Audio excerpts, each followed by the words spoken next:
Okay, hello everybody. I think I am live. Hopefully this time it works, not like yesterday where I was literally talking to myself for 8 minutes straight before I realized that nobody was on here.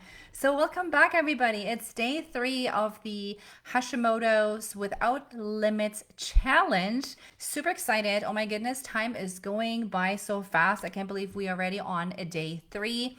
I just wanted to say thank you guys so much for your engagement. I love that you are actually taking,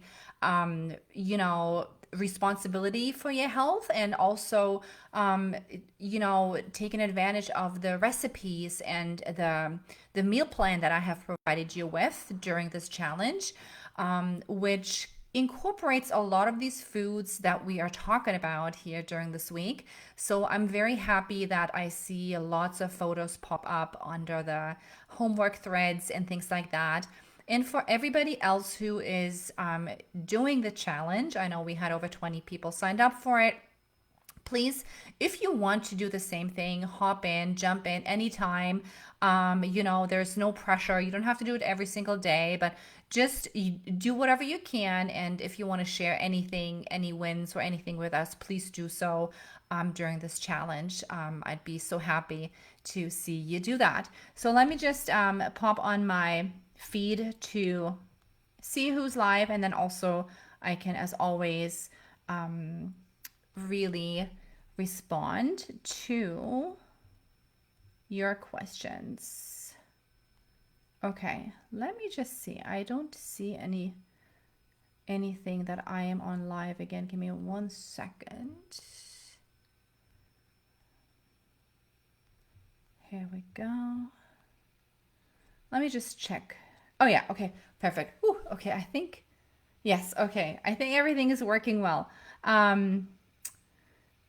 Could you just, whoever is watching, could you just let me know in the comments that you are hearing me well and that you are seeing me well? I'm terrified now that I have like those technical glitches happening.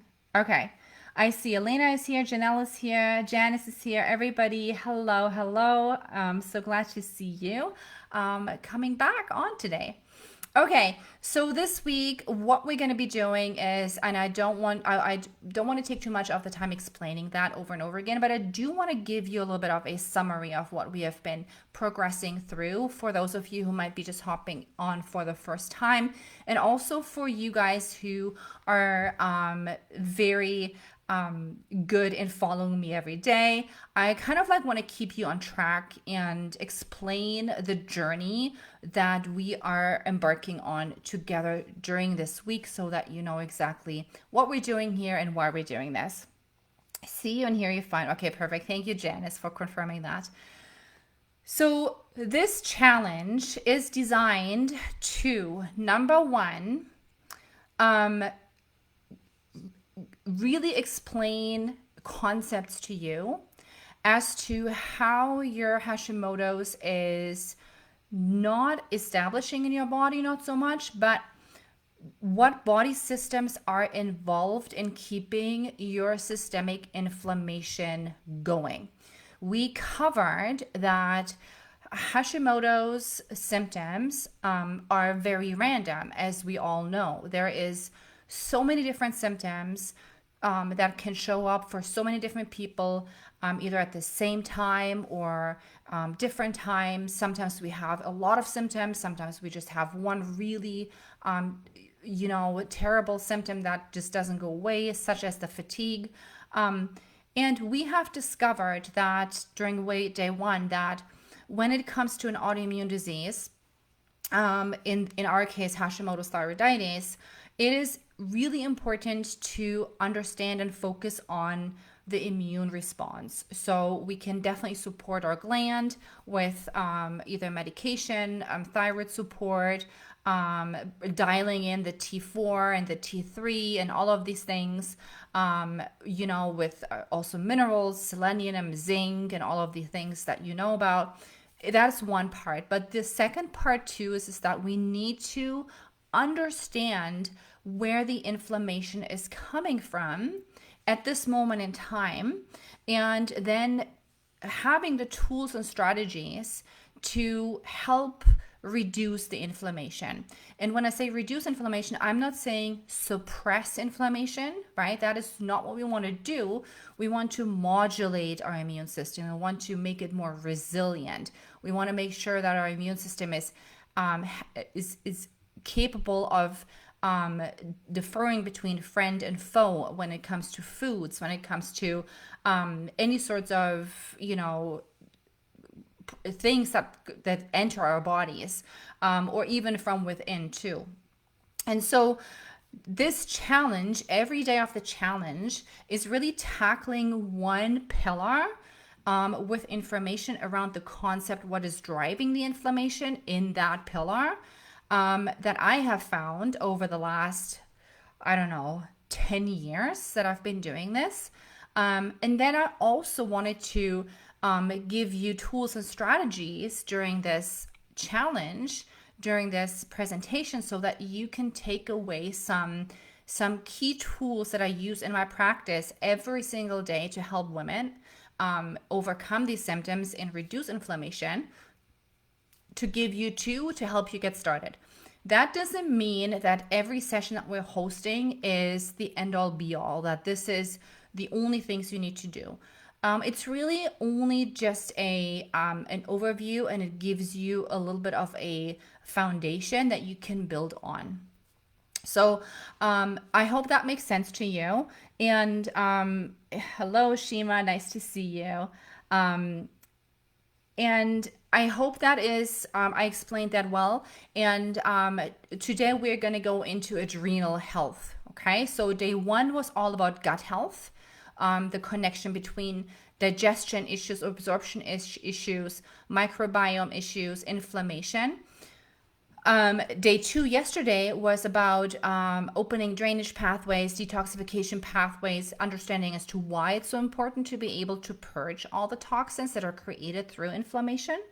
And today we are going to be going into another concept, another huge pillar, which is adrenal health, cortisol response, and blood sugar dysregulation. Okay, so let me know. Are you excited to learn about adrenal health, cortisol, and blood sugar dysregulation today? I hear a lot of times that women, when I say the minute I say insulin resistance, the minute I say blood sugar dysregulation, a lot of women are backing off and they say, I don't have any insulin issues, or I have no blood sugar issues, because they might have been tested for their insulin and their insulin levels were normal on the lab test, right?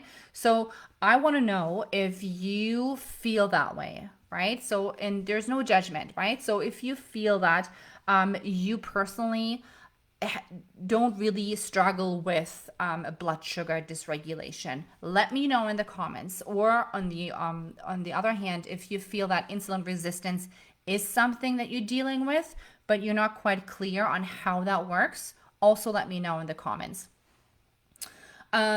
So before we get started, I want to kind of like give you a quick overview of what the expectations are from you guys who have been entering this challenge. Not expectations, I shouldn't say expectations, but what would be amazing for you to do is listening to the sessions such as you guys already do, which is amazing. So thank you for being here. Number two, after each session, there's a homework thread going up in Facebook. I also pin it as a featured video where you can take the time and take this information and put in the comments on how you're going to be implementing this information for yourself. All right, kind of like to give you the accountability and start yourself on implementing changes. Then you can also utilize the recipes and the meal plans that I sent along. And if you need the workbook or the recipes, give a shout out to Janelle. Janelle is here. She's your success advisor, and she can give you the resources. And the last thing I want to say is a challenge is not a challenge if there isn't any sort of giveaways, right? So I have an amazing giveaway for you guys is I'm giving away a 1 hour free consultation, one-on-one consultation with me that comes with a full written protocol for you when it comes to nutrition, supplements, lifestyle to really hone in on your personal situation. But you can only win that consultation if you book yourself in for a free breakthrough call with me. Everybody who signed up, registered for this challenge, automatically is invited to book themselves in for a free 30-minute breakthrough call with me, in which we can go through what I am discussing here and see how we can make it fit for you and apply things for you to give you a head start on making changes. Okay, this is the goal of the challenge. I want you to start to make positive changes, and I'm here to support you this week. I made room in my calendar. I have a few people already booked in, so I'm excited to meet with you soon. So thank you for that. Please reach out to Janelle. She's your success advisor, and she can book you in for sure. All right. Okay. So this is just what I wanted to cover before we go ahead and get started. Janice says, I get very shaken if I don't eat and have to grab candy or sugar. Insulin resistant or pre-diabetes, my A1C is starting to creep up about 6. Okay, so it's slowly going up. All right. Okay.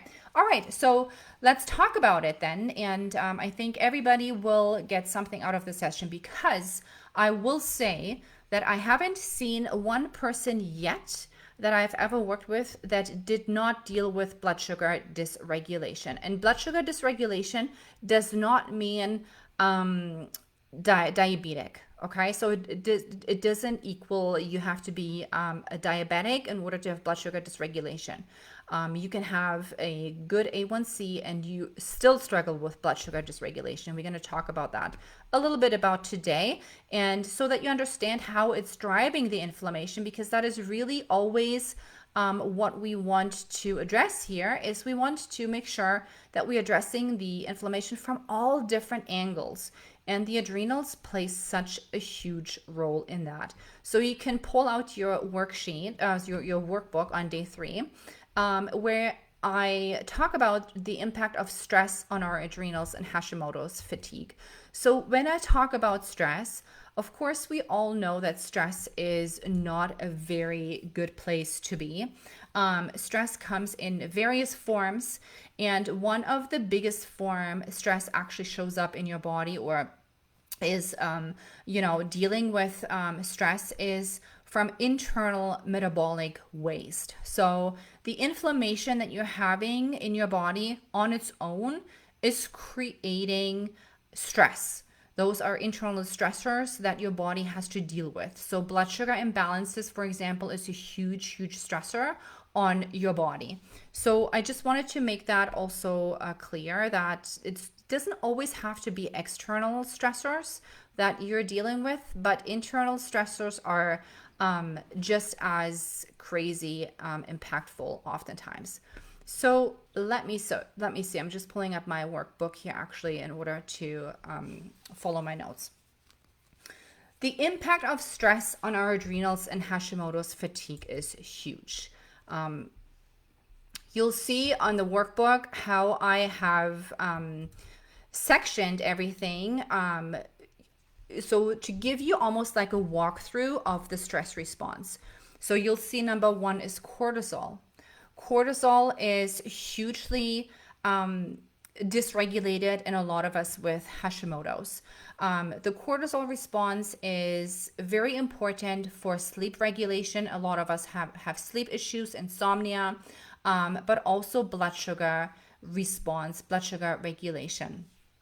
Then we are going into the blood sugar response. Then when the blood sugar response gets dysregulated, we're hitting, slowly but surely, we're hitting insulin resistance. Insulin resistance, what does that mean? It means that the blood sugar response in your body, which means whatever you're eating is turning into energy, right? So the energy that you are creating through food, let's say, so carbohydrates, of course, is basically, and fibers too, are basically turning into sugar in your body, right? And so the sugar is used to enter your cells. One part of that is that it enters your cells in order to fuel your cells to create energy. If you're starting to have blood sugar dysregulation that stems from cortisol imbalances, then what that means is that the energy, your cells are filling up with the energy, with the sugar, the energy that is entering the cells.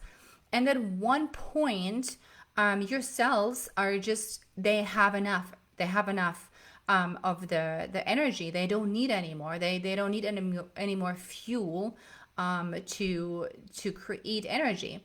So they're basically shutting the door on you, right? And they say, I'm good. I don't need any more energy here in my cells, and so I'm blocking you off. Now the problem with that is that the sugar that is floating around in your body still needs to go somewhere, right? I mean, if it was just continuing to build in your body, that would mean that your body is literally getting too sugary, quote unquote, and you can die. Like literally you would die if that would happen. So guess where the sugar is going? That because of insulin resistance, so now your pancreas is starting to create more insulin in order to put the sugar away into the cells. Your body thinks, maybe I need to increase my insulin production so I can put more sugar away. And so the insulin knocks on the doors and says, let us in with the sugar, and the doors stay shut of the cells. They say no more. And so let me know what you think is, where does the sugar go if that happens? If that insulin resistance happen in our body, where does the sugar go? Right? There's a few places where the sugar goes. I get sugar cravings. Yes. So the first thing the sugar goes is into your muscles, right? The next thing, your liver, and then it goes into fat tissue around your abdomen. Okay, so that is a huge flag for you if you find that you are experiencing the deposit, the almost like the tire around your belly, kind of like if you feel that your weight is gaining in that area a lot. That's a huge flag that your cortisol and is off, and that your blood sugar dysregulation is off as well. If you continue down this road, your adrenals will become fatigued. Your weight will gain. You will gain weight. You won't. It's going to be extremely hard for you to lose weight, and because of the blood sugar roller coaster, there's going to be cell destruction due to inflammation happening in the body. So that is just like really an overview of what is happening when we're dealing with adrenal issues. So I want to talk a little bit about the cortisol response, right? So and the adrenal glands, and how that comes together when it comes to Hashimoto's, and why that is relevant. I think that's really important to know why that is relevant. So your adrenal glands and your nervous system, particularly the sympathetic nervous system, so the fight or flight nervous system, have a really close relationship in managing stress and maintaining balance in the body. When I talk to my clients, it really, oftentimes, the first thing that we're actually doing before we even go into any sort of nutrition advice or anything like that is we are trying to get this person who's sitting in front of me and is is caught in a fight or flight state of mind where this person has the feeling as if she can never shut down. She can never like rest. She is always feeling as if she has to do something next and next and next. And there's consistent hustle through the day. She feels as if her day is running away from her, kind of scenario. How do you in that place that you find yourself, how is your body physically capable of even utilizing the nutrients that you're giving it to its advantage in order to heal? If you are not allowing your body to wind down the cortisol response, right? So I would love to know in the comments if you can relate to this. If you sometimes feel like that too. I can definitely say for myself that I was a multitasker. I thought that I had to do multiple things at the same time the minute I get up in the morning. Oftentimes, Hashimoto's people are high achievers. So they are like type A personalities that want to get a lot of stuff done in the shortest amount of time. And you are getting into this rut where you are not able to even take a moment to breathe for yourself. So why is that so important? I really want to explain that a little bit more to you guys so that you understand as to why that is so important for us. Let me just pull up my notes one more time. Here we go. Okay. How does this pertain to us with Hashimoto's? So imbalanced cortisol response creates additional inflammation. How does it do that? So cortisol response, out of balance cortisol response is actually shutting down, or not shutting down, but it's decreasing our TSH production in the body. So number one, that is just basically, very much pertaining to the thyroid health. If your cortisol is dysregulated, that means you either wake up in the morning and you feel so sluggish that you can't even get out of bed.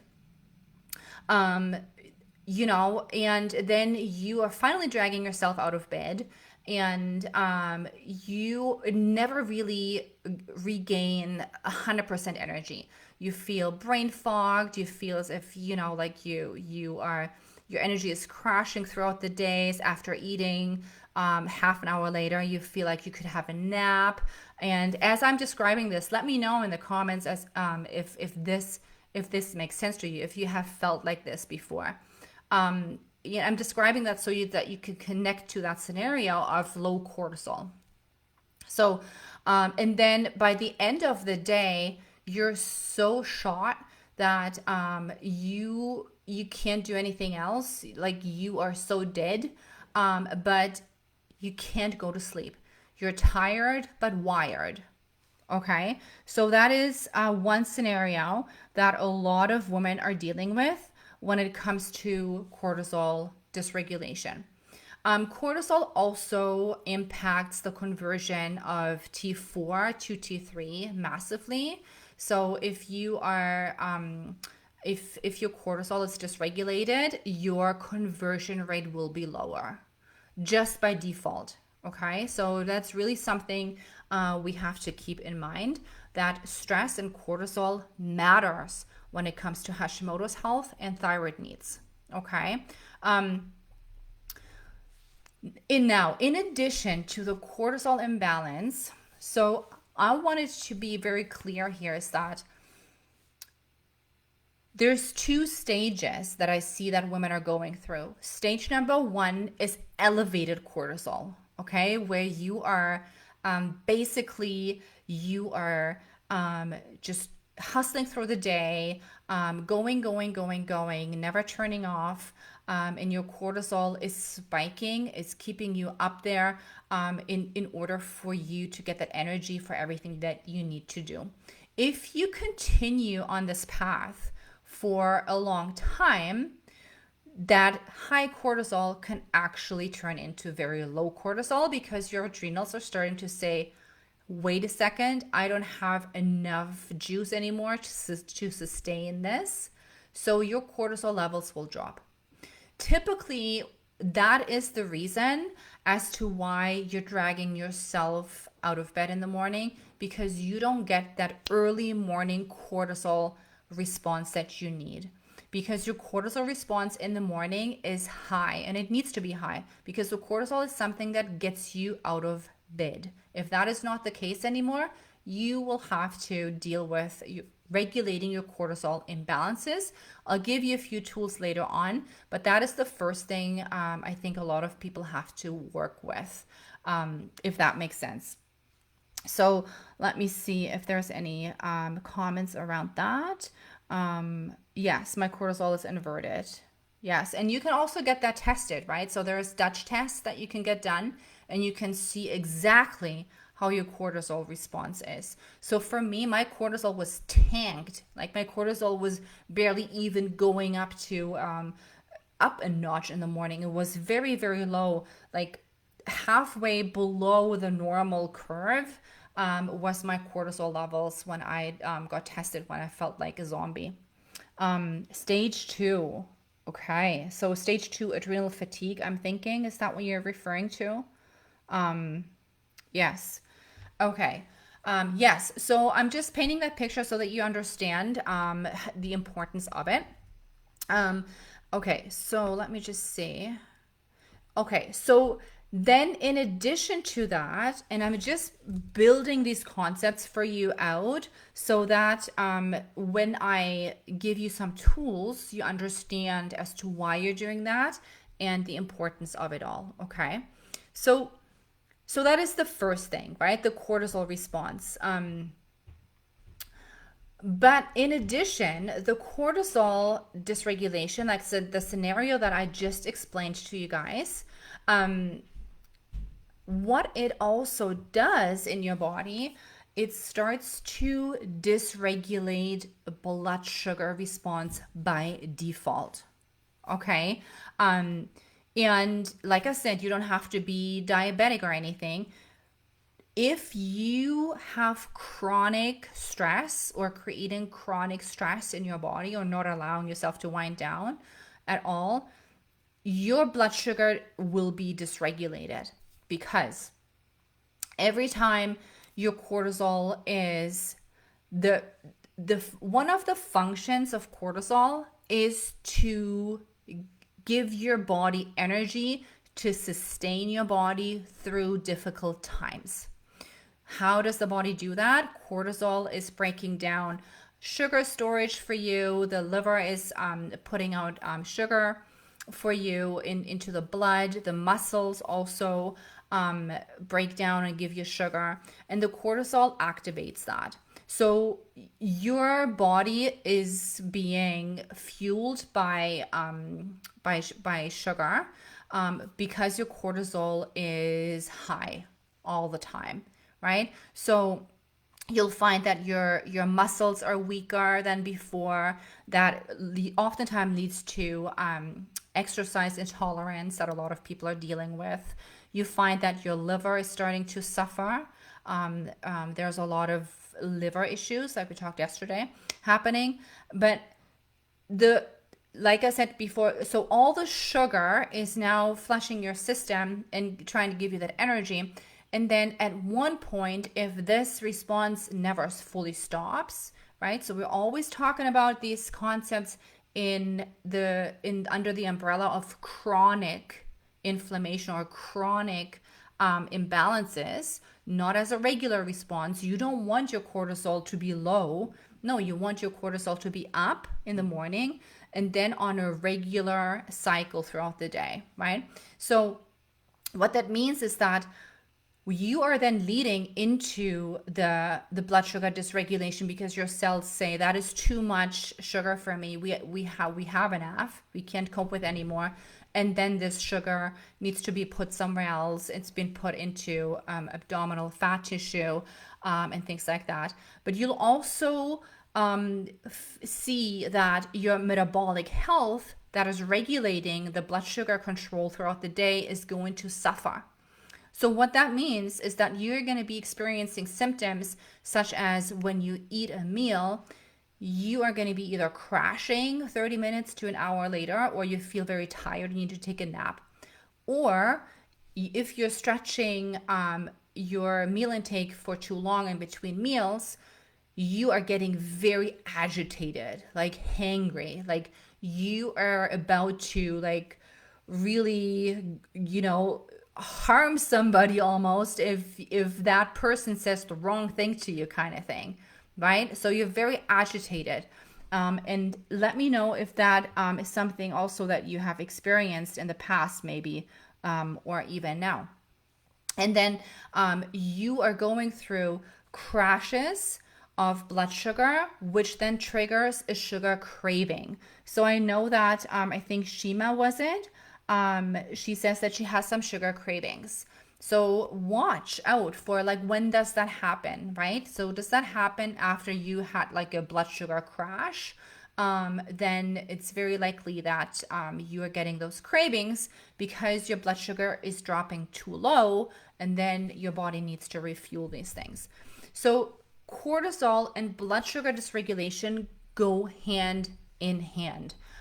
There's an interplay between those two systems, and it is really, really important to understand that. So let me just check my notes here to see if I missed anything that I wanted to mention with that. Right. Okay. So I hope that is pretty clear.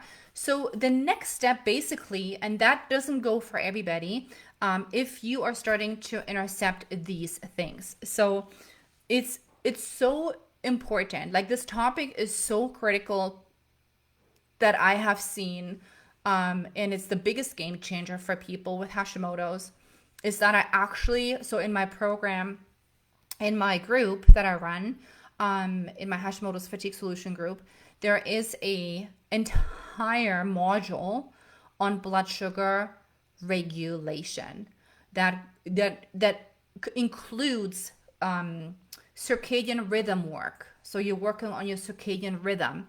You're working on blood sugar regulation with nutrition, therapeutic foods, and lifestyle changes. That includes sleep habits and sleep hygiene methods. All of these things combined are necessary in order to bring this into balance, and I'll share some of those tools with you tonight. So Janice says hangry and crash. Yes. So what happens then thereafter is, if you don't deal with this, is different stages of adrenal fatigue. Adrenal fatigue 1, 2, and 3. And I think that is what Janice is experiencing right now, right? I think that's what you're referring to in the comments when you say stage 2.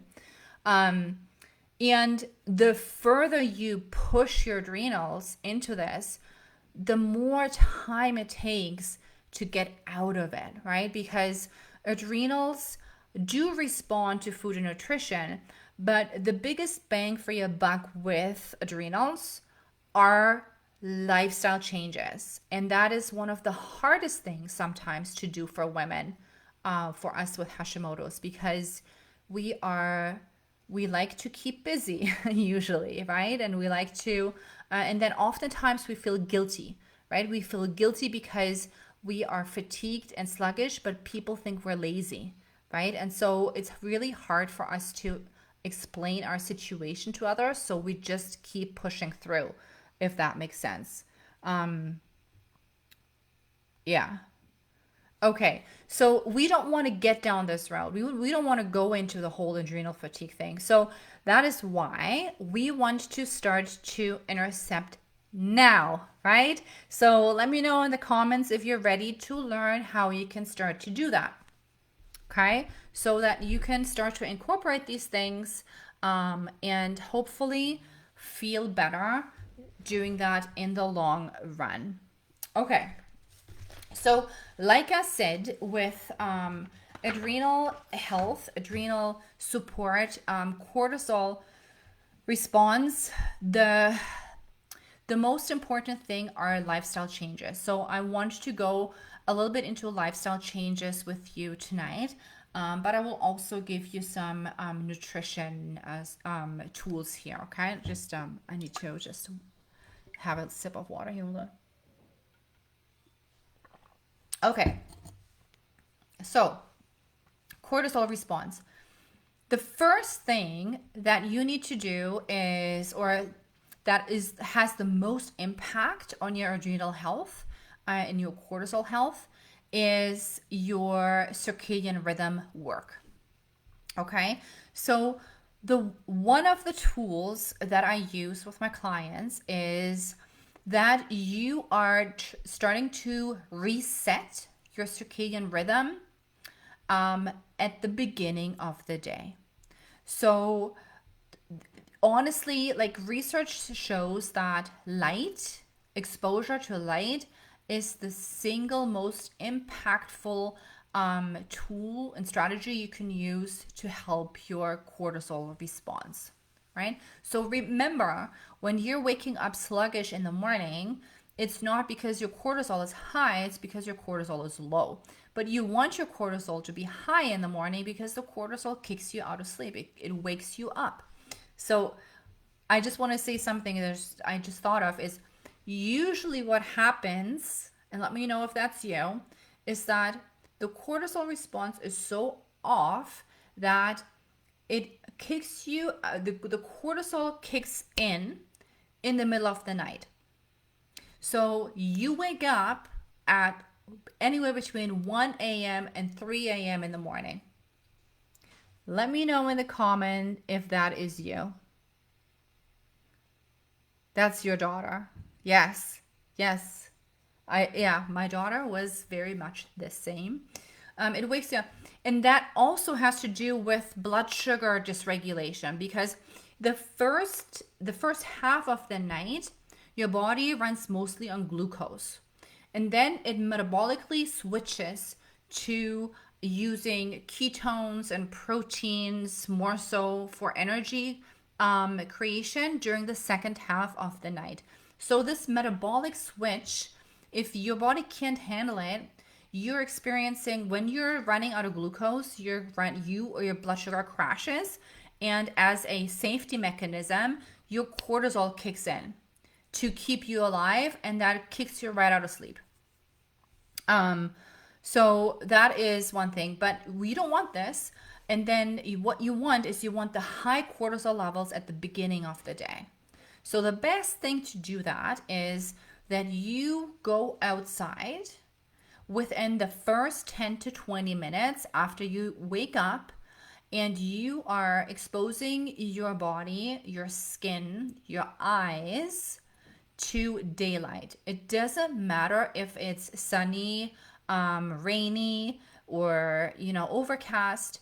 It has to be daylight though, and go out there and just soak in the daylight. That daylight just by default immediately suppresses your melatonin, which increases your cortisol at the same time. Melatonin and cortisol are like sitting on a teeter-totter. The one goes up and the other one goes down. Okay, so that's the very first thing. If you do that consistently for, a few weeks, you will see a difference already just by doing that. Okay? Likewise, the other thing is in the evening, we want the opposite, right? So in the evening, you want to get away from light. So what I'm doing right now here is actually not very supportive of my circadian rhythm, but that's okay. It happens with the light on, with the bright light on my face, right? So come 6, 7 o'clock, you want the lights to be dimmed. You don't want to be exposed to blue lights much anymore because it cranks your cortisol up and it reduces your melatonin at the same time. So those two interventions are the single most impactful lifestyle changes that you can make on a regular basis. Okay. Um, that was the first thing I want to say. Yes. So Janice says she wakes up at 3 o'clock in the morning. Very, very common, unfortunately. Very common with the whole adrenal picture. Okay, so the next thing I was gonna mention to you guys, and as another tool, um, is nutrients. So I want you to understand that when your adrenals respond to stress, um, the metabolism of your cells speed up enormously, right? It's a high energy event that is happening, and many times your body is just burning through nutrients on a crazy level. I see a lot of nutrient deficiencies happening when somebody has insomnia, somebody has adrenal issues, and things like that. So by the time you're basically in a state of adrenal fatigue, your nutrients have been pretty much used up by your body, and you need to focus on just re-nourishing. Okay, so that is number one. You need to get as much nutrients in as possible every day in order to just retain your maintenance, but also bring in healing properties, right? So that goes back to day one, to think about how can I prepare my food so that I can absorb and digest it properly, in order for my body to absorb the nutrients that my body needs in order to sustain the cortisol response and help decrease stress levels in my body physically. Okay, so the tool here, the strategy is that you need to increase nutrient density with easy to digest foods. I always like soups and stews that are wonderful, and just bring in all of the herbs and spices and minerals that you need. That brings me to the next nutrient thing, tip that I wanted to share with you is minerals. Oh my goodness. Adrenals need minerals, minerals, minerals. So that again ties into yesterday, the importance of trace minerals. You can also do sea salt, even though sea salt doesn't have the full profile of the trace minerals. But just think minerals. Bring in as many minerals as you can with lots of bone broth, lots of veggie broths. I have wonderful healing mineral broths that I share in my group that people make on a daily basis to really help with that. That's a really nice strategy, and that also is very soothing for your nervous system. And it helps regulate your blood sugar. It brings in the nutrients that it needs in order to lower the stress levels in your body. The other thing I was going to mention to you is not just what you eat is important, but it is equally important to understand when to eat with adrenal issues or to support your adrenals. So I was going to ask you guys, have you ever heard about, the concept of eating for your adrenals when it comes to timing of the eating? So let me know if that is something that you have heard about or if that is something new. So, you know what? I mean, I really, really love my job, and I really love talking about these things because some of these interventions and strategies that we are talking about are not complicated, right? It's not something that takes a lot of money or specific ingredients or exotic foods or supplements or whatever in order to quote unquote heal you in this area. But it does require dedication. It does require consistency, and taking responsibility for yourself and things like that. And I think that is something where we're struggling with most because we have to actually change our daily time management, and we have to change our day to day. We have to create new habits. We have to get rid of old habits that are not serving us anymore. And I think that is oftentimes a big stumble roadblock for many women. And that is really why I also decided to go down the route of nutrition coaching, so that I can give my clients accountability. So I can really be there for them, hold their hand and say, let's do this. You can do this. Everybody can do this. Okay. So,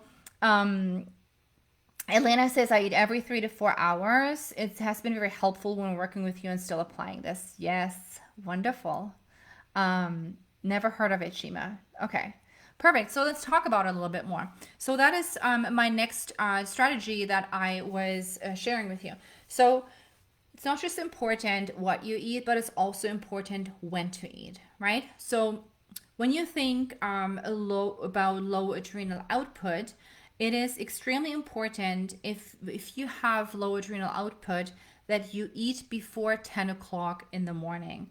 That the reason why is that you need to replenish your glycogen supply.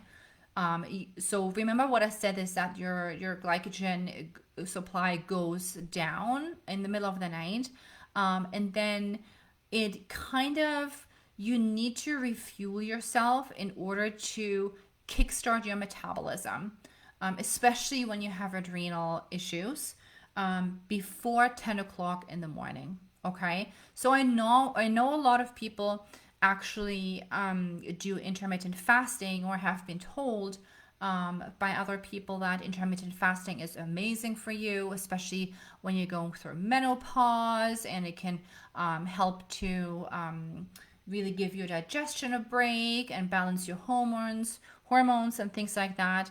And that is all true for somebody who doesn't have adrenal issues. Okay, so like I said, there's never a black or white. Fasting and how to fast properly is actually part of my program too. I talk about that, I teach about that in my programs. But for somebody who is having, let's say, symptoms just like Janice is experiencing, sleep issues, waking up in the middle of the night, crashes, and things like that, intermittent fasting is the last thing that you want to do. You want to fuel your body before 10 o'clock in the morning, preferably with a high protein and high fat, and some fiber. Never forget about the fiber meal, okay? Because those nutrients really help to support your adrenals. Even if you think you can't eat anything because you're not hungry, that's also a sign of cortisol imbalance, all right? Once you are starting to feel a little bit better with your cortisol response, your appetite will start to pick up in the mornings. I can tell you that.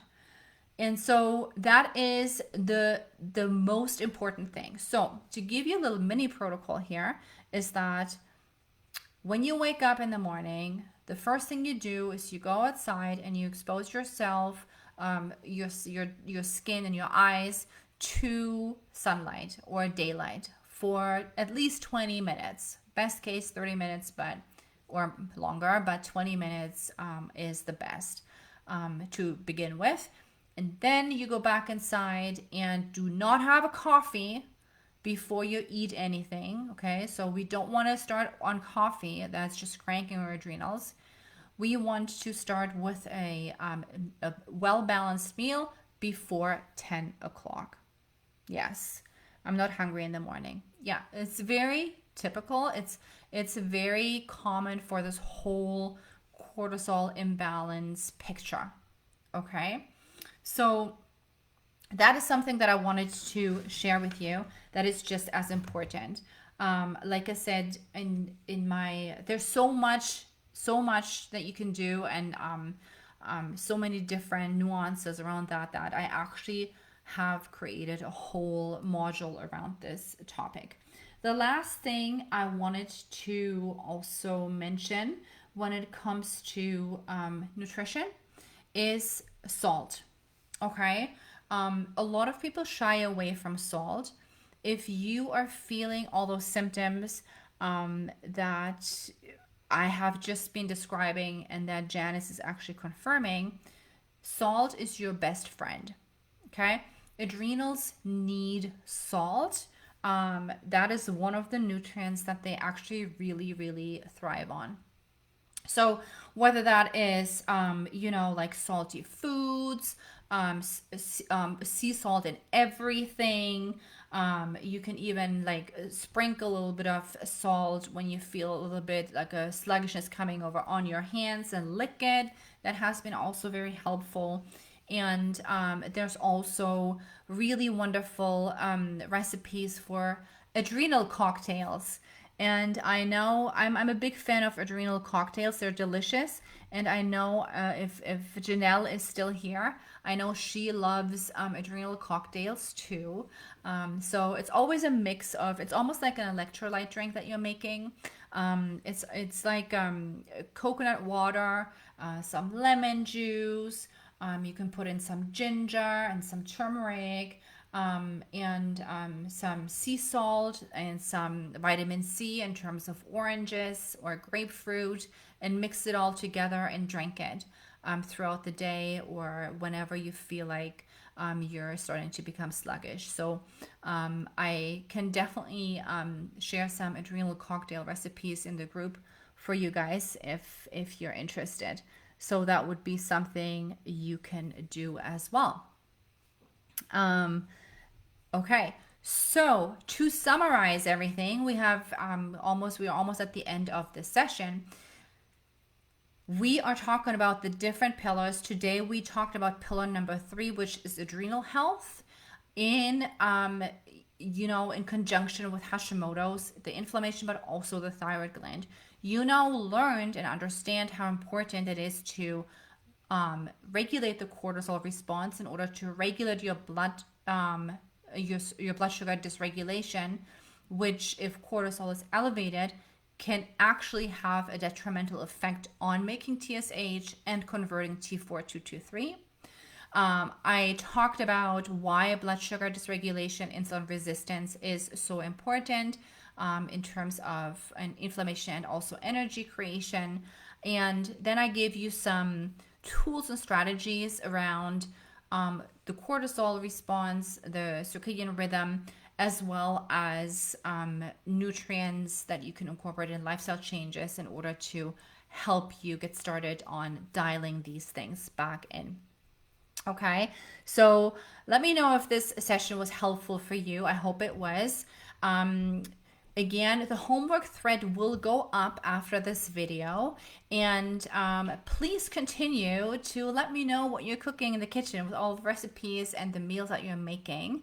And if you have any more questions, please always reach out to me. Book in your free breakthrough call with me, and make sure that you are coming back tomorrow for our last session at 8 o'clock, our last session of this challenge.